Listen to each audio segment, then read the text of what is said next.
Well, thank you very much, Laura. And can I join in paying my respects to the memory of Ken Randall and offer my sincere condolences to his family and his many, many friends, including the role that he played here at the National Press Club was, of course, central for such a long period of time.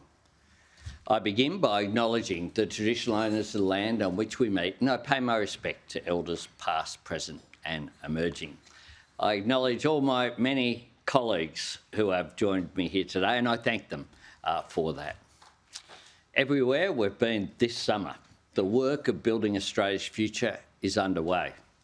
A $7.2 billion investment to boost productivity and make the Bruce Highway safer, upgrading key roads in Western Sydney and vital ports in Western Australia, connecting communities with economic opportunity, building new homes for Australians in our cities and regions, from Cairns and Karratha to Heidelberg and Hobart, finishing the NBN with fibre, not copper, delivering high-speed access and keeping it in public hands.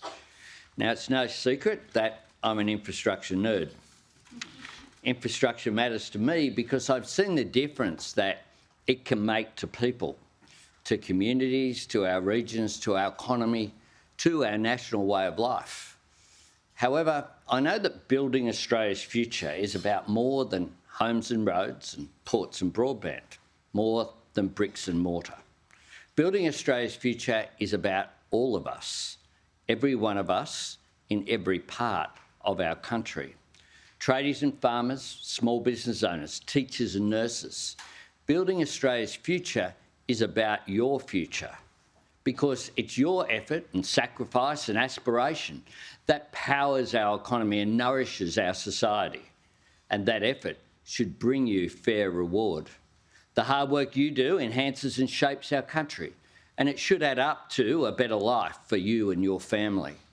That's why building Australia's future means building better Medicare, like the 87 new urgent care clinics that we've opened right around the country. Clinics that have already helped more than 1 million Australians see a doctor when they've needed it and do it just with their Medicare card, not a credit card.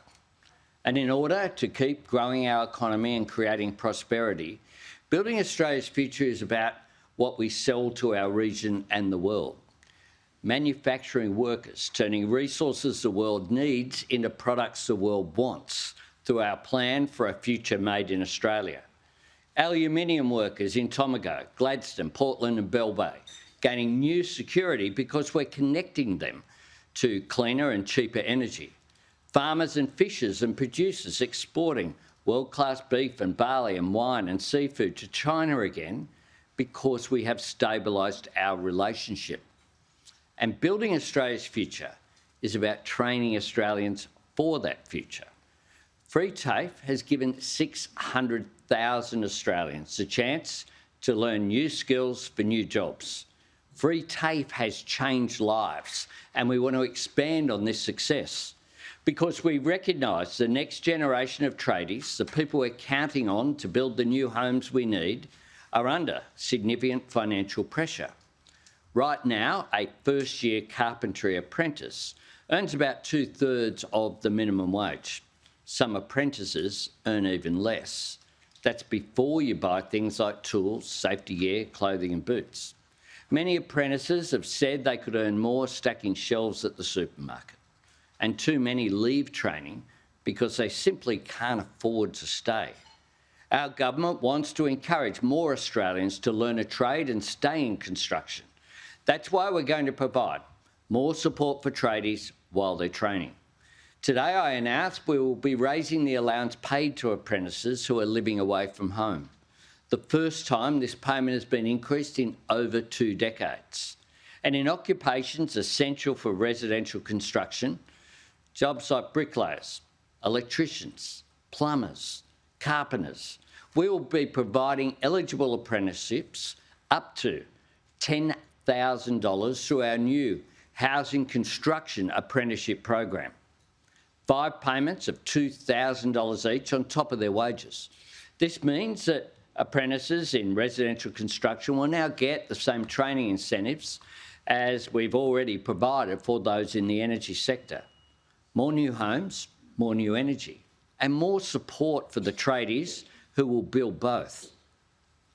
My colleagues and I know that there is more that we have to do to keep building an economy that works for people, not the other way around, to bring more good jobs and stronger Medicare and new housing and better education to suburbs and communities that have been overlooked for too long, to help more Australians make up the ground they've lost over years of global uncertainty and a wasted decade of Liberal neglect.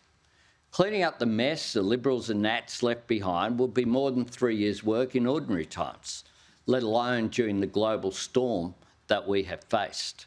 Like every other advanced economy, Australia has had to deal with global inflation and its consequences.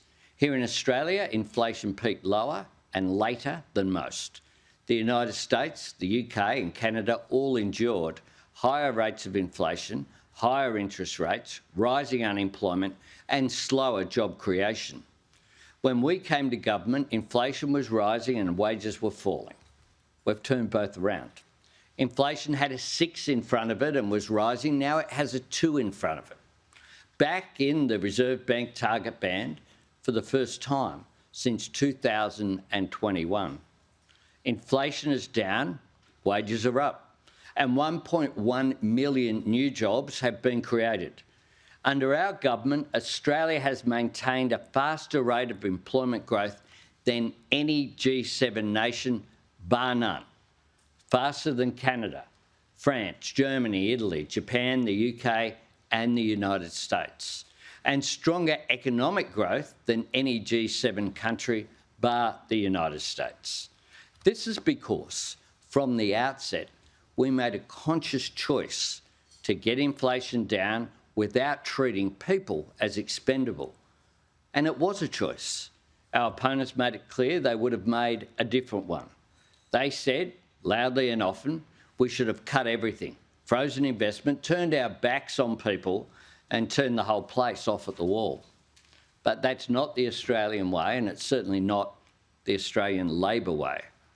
When Australians are making sacrifices, we refuse to sacrifice their jobs and wages, their Medicare and childcare.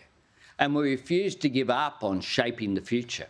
Because even when you're navigating rough seas, you have to keep your eyes on the horizon. And while my colleagues and I are encouraged by the progress Australia has made and confident that the worst is behind us, we recognise that things are still hard for people. I can promise every Australian this: we will keep working every day to get your costs down, to get your wages up, and to keep inflation where it should be. Delivering 2 consecutive budget surpluses for the first time in nearly 2 decades has helped put that downward pressure on inflation. These back-to-back budget surpluses are a credit to the hard work of Jim Chalmers and Katie Gallagher. They are a measure of our responsible economic management. And so is the fact that annual real wages growth is back 4 quarters in a row. So is the fact that the gender pay gap is at an all-time low. So is the fact that bulk billing is on the way up. Because when it comes to the economy and the budget, a government's responsibility goes beyond making savings and cutting waste. Responsible economic management is about boosting wages and job security, funding the services that families count on. And responsible economic management is about meeting your responsibility to the future. Investing in the energy and industry and infrastructure and trade and technology that will power our growth in the years ahead. And investing in Australians, people's skills and education, housing and healthcare, the next generation of secure, well-paid jobs in every part of our country. In all this, the contrast between us and our opponents is night and day. We're strengthening Medicare, the Liberals want to cut it. We're growing wages, they want to cut them back and keep them low. We're looking after people's jobs, the Liberals say we should sacrifice them. We're building new energy to bring bills down now. Their nuclear fantasy means pressing the pause button for 20 years, and then funding the most expensive form of new energy on the planet.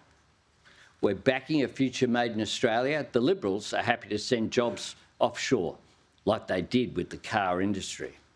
They dismissed our plan to put nurses back into aged care and lift the pay of those who deliver dignity to our older Australians. And while we are investing in education, they oppose it at every turn. The Liberals say reducing student debt by 20% is unfair. Their deputy leader says that 600,000 Australians who've been given a chance to learn new skills through free TAFE don't value that opportunity because they didn't pay for it. They mock the 15% pay rise we're delivering for early educators, and they stand against our plans to build new childcare centres and make childcare more affordable for families.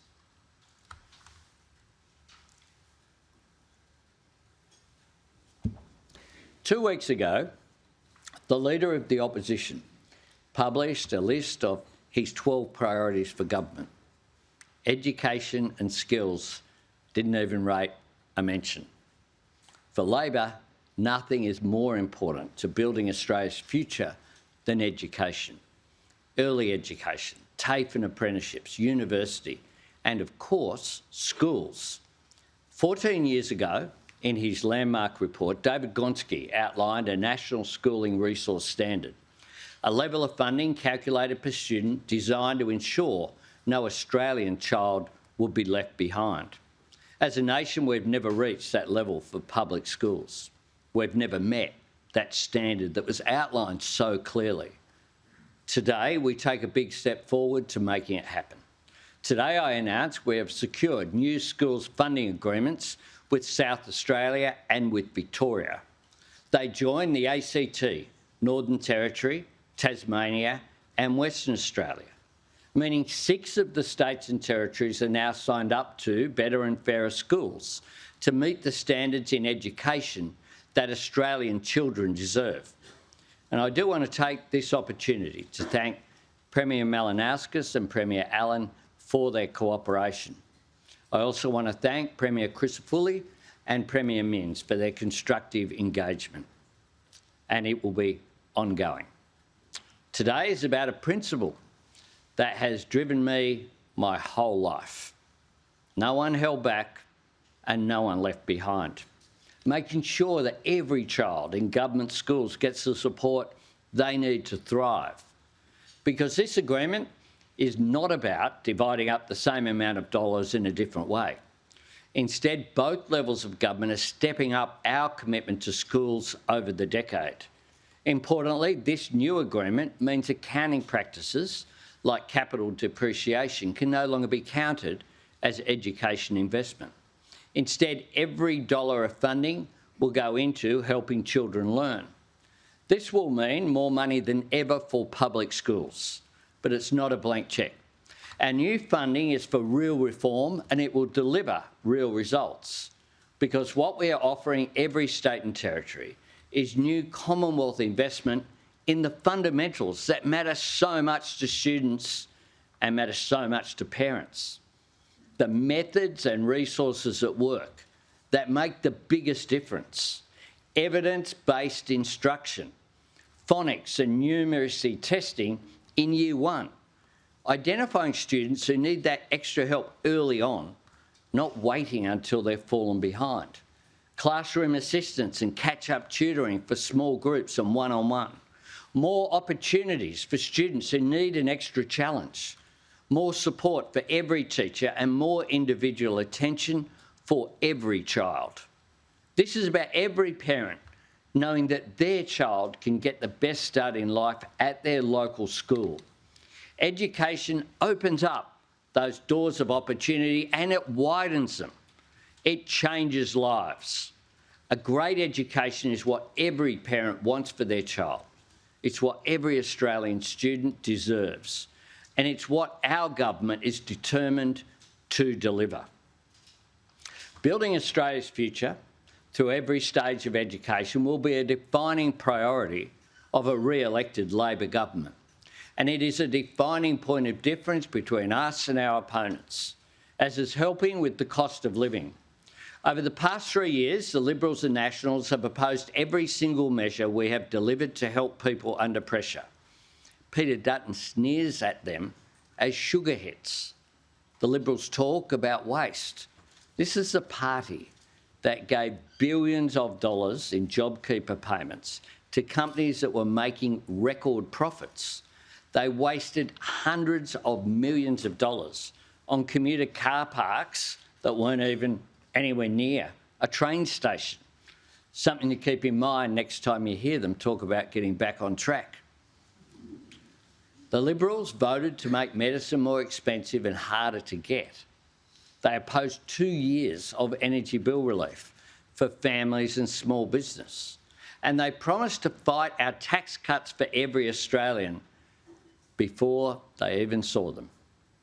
Now, after all this, the Liberals want every taxpayer to pick up the bill for long business lunches, trips to the movies, golf days and karaoke nights.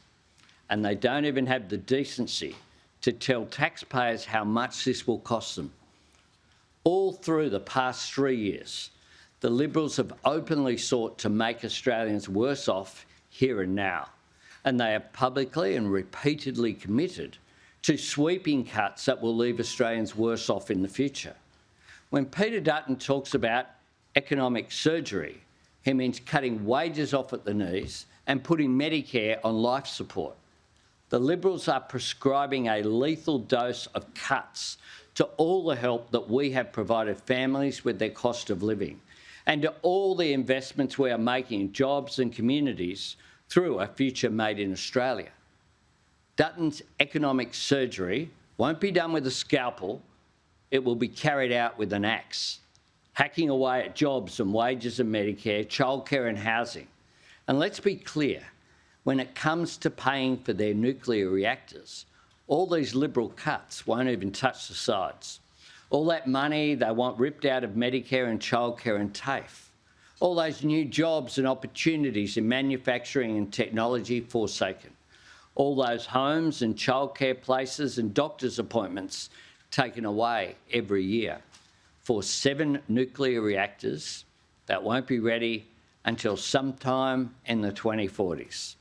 A scheme that costs way too much, takes way too long, and will push up power bills while dragging down economic growth. That's based on the Liberals' own numbers. The modelling they commissioned forecasts the Australian economy using 40% less energy in the future. They're banking on the closure of heavy industry and manufacturing. They're counting on mass job losses, just like when they drove the car industry out of Australia. Nuclear power means lower wages in a smaller economy with less energy that costs more. That's the choice Liberals have made. And it means the choice facing Australians is crystal clear. There is Labor, strengthening Medicare, investing in education, building Australia's future. Or there is Peter Dutton, his nuclear reactors and cuts to everything else to pay for them. This is the 10th time I've spoken at the National Press Club as leader of the Australian Labor Party. I focus today on the choice that Australia is facing this year, the challenges we've overcome, the opportunities ahead, as well as the risks. Because I've always seen this as the place where you come to make your case, to explain what your plan means for people and to have it tested by the national media. That's what I did this time last year, when I stood here to announce we were changing the tax plan that we inherited from the Morrison government to make it better and to make it fairer, to deliver a tax cut for all 13.6 million taxpayers, not just some, to make sure that part-time workers, young people, women and low and middle income earners didn't miss out, to help Australians earn more and keep more of what they earn. It wasn't an easy decision. It wasn't universally welcomed by members of the press here, I recall, in the following couple of days. But it was absolutely the right decision, and it was made for the right reasons. Tomorrow marks the one-year anniversary of that announcement and the anniversary of the opposition leader demanding an election to stop our tax cuts going ahead. When you think about that moment, our government acting to help Australians under pressure, making a tough and difficult decision, and the Liberals and Nats trying to stop it at all costs. That sums up so much of the last 3 years, and it speaks volumes for the choice Australians have to make about the next 3 years. Because this year's election is not a matter of competing plans striving for the same outcome. It's not two roads that ultimately lead to the same destination. This election is a choice between two fundamentally different approaches and vastly different agendas. Two completely different visions for our nation, for our economy, for our people, and our place in the world. It's a choice between Labor's plan to help Australians under pressure and reward their hard work, against the Liberals' promise to cut what is helping and abandon people who are hurting. It's a choice between our determination and optimism or their fear and negativity. It's Labor's belief in the opportunities this decade holds and our plans for Australians to seize them against the Liberals' view that Australia can't compete and we shouldn't try. It's Labor's focus on helping people earn more and keep more of what they earn against the Liberals' plan to make Australians work longer for less. The difference, this contrast, means that when the time comes for Australians to cast their vote, people can know with absolute certainty that there are things that only Labor can offer, things only a Labor government will do, because only Labor has a plan to keep the economy growing in the face of global uncertainty. Only Labor will keep wages up and inflation down. Only Labor will not just defend Medicare, but grow it and strengthen it for all. Only Labor will invest in your child's education from the first day at childcare right through to their last day of school and beyond. Only Labor will help you with your apprenticeship, cut your student debt by 20% and lock in free TAFE nationwide. Only Labor will build the new homes we need and build the clean energy to cut our emissions and make things here in Australia. Meanwhile, the Liberals are up front. It's spelled out behind them nearly every time they stand up. They want to take Australia back to aged care in crisis, back to bulk billing in freefall, back to childcare being out of reach, back to an economic plan that boasted about shutting manufacturing down, back to keeping wages low, back to Australia being isolated on the world stage and adrift in the Pacific, back to women's economic equality being treated as a curiosity, not as a priority, back to chaos and internal conflict. That's why at this year's election, your choice has never been more clear. And the consequences of your choice for your job, your wage, your child's education, your healthcare and your environment have never been more immediate. There's a reason my opponent hasn't fronted up here his whole time as opposition leader. He doesn't like questions because he doesn't have any real answers. He's obsessed with talking Australia down to try and build himself up. But this is not a time for wrecking, for cutting, for thinking small, aiming low and looking back. This is a time for building, for looking after people and looking to the future, for a Labor government investing in the hard work and aspiration of all Australians. Thanks very much.